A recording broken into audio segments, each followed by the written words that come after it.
بسم الله الرحمن الرحيم الحمد لله رب العالمين والعاقبة للمتقين صلى الله تعالى على رسولنا محمد وعلى آله وأصحابه أجمعين.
Жылы жан сактайт деп эли өдүркүн болуп, ошондо мындан нары көздөп качып, дубадан кырылганын баарыбыз билебиз.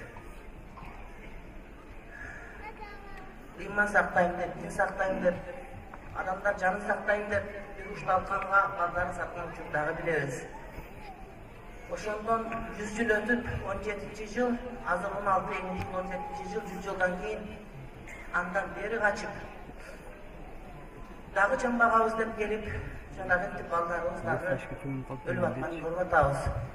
Бирок ал убакт адамдар жаны өлүп аткан болсо, азыр дух өлүп, адамдардын ишеничи өлүп, балдардын ата-энесине болгон ишеними өлүп, ата-баланын ортосундагы мамиле өлүп, кыйналып турган убактыбыз чындыгында.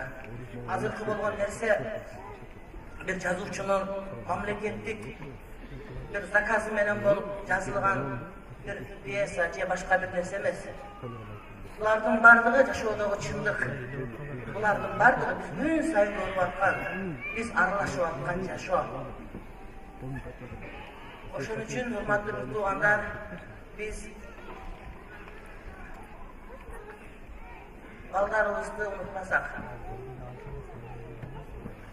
тигүлө жетимдер, балким алардын курсагы ток, балким алардын кийими бүтүн.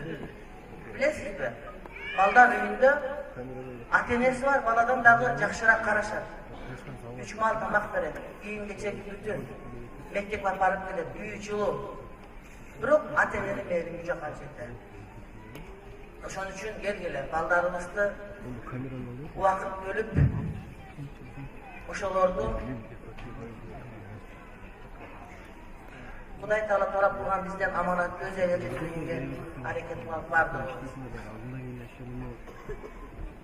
Аллах разы болсун баарыбыздардан. Сиздерди көп күттүрүп койдук. Балким өз убагында абалыңарды сурап келе алган жокпуз.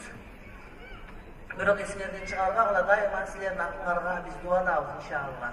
Эсиңерден чыгарбагыла.